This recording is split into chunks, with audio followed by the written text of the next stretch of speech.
வணக்கம் நேயர்களே. பஹல்காம் தாக்குதல் எப்படி இருந்தது அப்படின்றத பார்த்திருக்கோம். அதற்கு பிறகாக இந்த ஆண்டுக்கான அமர்நாத் யாத்திரை என்பது தொடங்கி இருக்கிறது. ஜூலை 3ஆம் தேதி முதலா ஆகஸ்ட் 9ஆம் தேதி வரைக்கும் கிட்டத்தட்ட 38 நாட்களுக்கு இந்த யாத்திரை நடைபெறுது.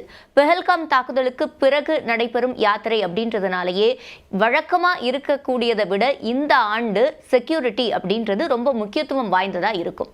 அப்போ இதுக்காக என்னென்ன ஏற்பாடுகள் எல்லாம் செஞ்சுருக்காங்க? காரணம், இந்த யாத்திரையை 2 வழிகளில் மேற்கொள்வாங்க. ஒன்று அனந்த்நாக் பாதை, இன்னொன்று பால்டால் பாதை.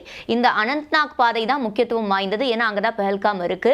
இது நீண்ட பாதையா இருக்கு. பெரும்பாலான யாத்ரீகர்கள் இந்த வழியா போகிறதுக்கு தான் விரும்புவாங்க. அப்போ இந்த பாதையில என்னென்ன வேலைகள் செஞ்சிருக்காங்க பாதுகாப்பு ரீதியாக அப்படின்றத பேசுறதுக்காக நம்மிடையே CRPF DIG திரு சுதீர் குமார் இணைந்திருக்கிறார். அவர்கிட்ட பேசலாம். A very good day to you, sir. Good day. Yeah, it's a great privilege for me to welcome you to the show. Same here. Yeah, thank you. To begin with, can you give me an overview of the security preparations that have been made this year for the Amarnath yatra? Let me tell you, this year we have taken all aspects of security concern. All threats we have taken care along with JNK police, and robust security arrangement is in place. Okay. In reference to the April 2025 Pahalgam attack, how has this situation influenced this year's security strategy? Security strategy cannot be discussed here, but I can assure you that multi-layered security is there. So many technical equipment or gadgets are integrated, and we are preparing for in keeping in view of all aspects of security threats, contingency. So I don't think any detailed security arrangement may be discussed here. Okay, let me ask you this way. Like you have mentioned about the multi-layered security. This multi-layered security, how it works along the route from Anantnag to the Holy Cave? I am looking after the Baltal axis. The Baltal axis CRPF is providing protection to Yatri also. And we are also looking after the ROP of some sectors. Baltal base camp is under the command of CRPF, but CRPF is responsible for security of Baltal camp along with JNK police. 3-tier security means we are looking after the hilly terrain, hilly mountain.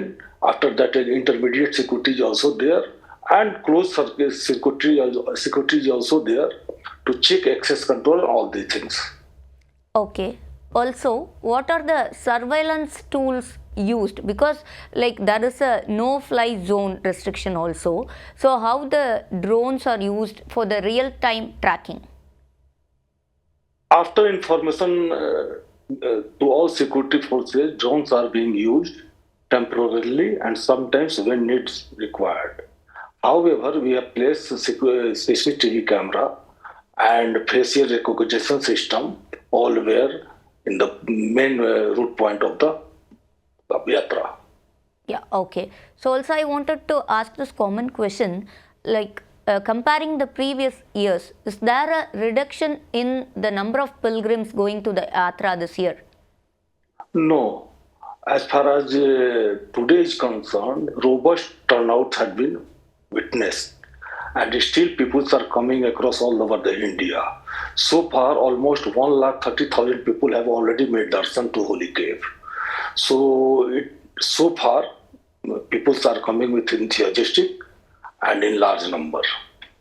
Okay, can you give me the process for the registration of the yatra, like for a pilgrim, how to register for the yatra, by online or by offline? There are 3 types of registration for yatra. One online registration that Yatri has to do with official website of Sri Amarnath Shrine Board. Another registration method is offline. More than 544 branches of various banks have been earmarked, specified in all over the states. People can go there and take offline registration also. Okay, what are the must-have proofs for this registration? Aadhaar card. They have to keep a compulsory health certificate and photographs. Okay, speaking about this compulsory health certificate, like what are the conditions involved for that and how to get that CHC? Conditions are the primary aim is to just make safe to the yatris and pilgrims. Since the terrain is tough, a little bit tough, high altitude terrain, involves a lot of trekking. So to ensure physical fitness, common compulsory health certificate is mandatory, and it is without CHC, no yatri can go to Baltal. Okay. By any chance, this differently abled persons, is there a way for them to go for the yatra? Yeah, definitely. So many differently able persons are going there, and they have to complete all the formality like Aadhaar, health certificate, photograph, and they are being given assistance by all the stakeholders. What kind of assistance is given to them? Let me clear you that CRPF is already also having here, may I help you team, consists of women component. They are assisting all people in making registration, RFID and access control. After that, generally disabled person go by palki, pony, it depends on their percentage of disability. The yatra started by July 3rd. So what kind of threat assessment was done before the yatra? Because there was a panic among the tourists to visit Pahalgam after the incident. So how has this impacted the yatra thing? No, I don't think any impact on the yatra this time, because tourist yatris are coming, turnouts are also good, and all stakeholders, including local people, local community, are also ensuring safe yatra and a smooth yatra to yatris. Okay. Once the pilgrim reaches the base camp, like what kind of permit verification is done there? What happens there? If pilgrims come to Baltal axis, they have to undergo KYC if they have made registration offline, and after that they have been issued RFID card. After the card, they have to go frisking and checking. They have to make night halt here, and again early in the morning they have to go Baltal. What is this RFID and how it helps the authorities? RFID is mandatory. In fact, this is a very good concept. It's track real-time position of yatri. In case any emergency, yatri can be tracked. It also helps in access control of the security. Okay, what is the role of the integrated command control center? Integrated command control centers are established at the place where all representative of all stakeholders are sitting there, and they are monitoring all the movement, all the security hazards through the CCTV camera and other means of communications. And also speaking about the general security, like how are you managing the inflow of the pilgrims to avoid crowding and also stampede-like situations? Baltal, we have capacity to hold around 25,000 people, and all basic amenities are here, already earmark placed, and people are given access control in a proper way, whatever measure is feasible, and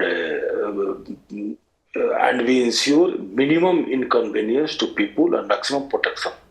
Okay, are there any restrictions on the timing and also number of pilgrims allowed per day?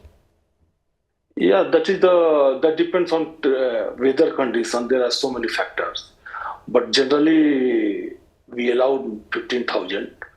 It is decided by Amarnath Shrine Board how many people can be sent on track. Okay. In case if there is a medical emergency, like how they will be assisted? So many medical camps are established along the yatra route, and they are equally equipped with all necessary medicine and equipment. Like in case of an emergency, not only the medical emergency, also with the security emergency, what are the steps will be taken? all through the yatra route, various security forces are given responsibility to take care of that. Okay. In case of critical places like Sheshnag and Panchtarni, in case if there is an emergency there, how a pilgrim is evacuated from that place? How long it takes? A small ambulance facility is there. If doctors are available there, refer to the patient, an ambulance is being used on the track. So if you have to give guidance to any pilgrim who want to go on this yatra, like what advice would you give them, like the things they need to carry and how they have to keep their attitude, like how much confidence they need? Like, can you give a small word of advice?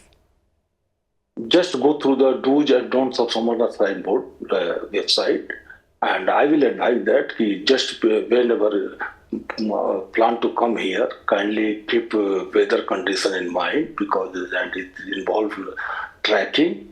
Weather condition is unpredictable, so they should have some sort of winter clothing, raincoat, and some medicine if required, and they will enjoy the yatra, I hope so.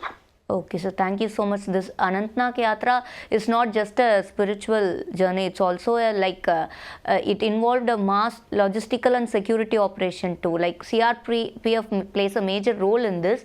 Like, you have given us a in-depth detail on this. Thank you so much. Let me tell you one thing more. We Yes, have sir. also established a MRT, Mountain Rescue Team here. Okay. They are very trained, professional, and equipped with all latest gadget. They are doing very good work. Last year they have rendered services to 13,000 people. And this year my team, may I help you, team is getting attention from tourists, because they are also on the work and they are helping all yatris. Whenever any yatri feel any difficulty, kindly contact the May I Help You team or CRPF member anywhere, any place in route. Okay, not only for this yatra, hopefully the situation gets better on the overall Kashmir thing, for the tourists especially. Thank you so much for taking part in this interview, sir. Thank you.